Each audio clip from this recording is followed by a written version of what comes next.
शिरोळ विधानसभा मतदारसंघात मतमोजणीची चौथी फेरी पूर्ण झालेली आहे आणि या चौथ्या फेरी अखेर महायुती महाविकास आघाडी आणि स्वाभिमानीच्या उमेदवारांना पडलेली मते आता मी तुम्हाला सांगत आहे।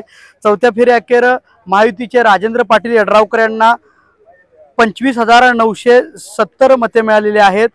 गणपतराव पाटील महाविकास आघाडीचे यांना 14,983 मते मिळालेली आहेत आणि स्वाभिमानीचे उल्हास पाटील यांना 5,594 मते मिळाले आहेत।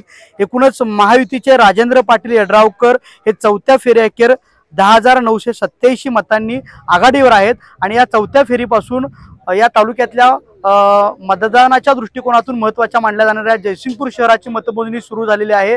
एकूणच चौथी, पाचवी, सहावी आणि सातव्या फेरी अखेर जयसिंगपूर शहराचं मतमोजणी या ठिकाणी होणार आहे आणि या जयसिंगपूरच्या मतमोजणीकडे, या जयसिंगपूरच्या मतदानाकडे तालुक्यातल्या सर्व मतदारांच्या कार्यकर्त्यांच्या नजरा लागून राहिल्या आहेत आणि बघणार आहोत आपण की सातव्या फेरी अखेर जयसिंगपूरचं मतमोजणी होते आहे आणि त्याच्यातून नेमकं काय निष्पन्न होते, कोण या मतमोजणीमध्ये नेमकं वर जाणार आणि कोण खाली येणार, कोण या ठिकाणी वरचढ होणार हे आपण केक्यू न्यूजच्या माध्यमातून लाईव्ह बघणार आहोत। हृदयरोग, diabetes, blood pressure, thyroid, kidney विकार, श्वसन विकार, पॅरालिसिस, संधिवात यावर अत्याधुनिक तंत्रज्ञानाद्वारे उपचार, general surgery, laparoscopic surgery, euro surgery तसंच न्यूरो सर्जरी इत्यादीसाठी प्रगत तंत्रज्ञान आणि सुसज्ज अतिदक्षता विभाग, महालक्ष्मी हेल्थकेअर सेंटर संचलित सूर्या मल्टी स्पेशालिटी हॉस्पिटल, कोंडावळ चौक, लक्ष्मीपुरी, कोल्हापूर। अशाच नवनवीन अपडेट पाहण्यासाठी आमच्या केके न्यूज चॅनेलला सबस्क्राइब करा।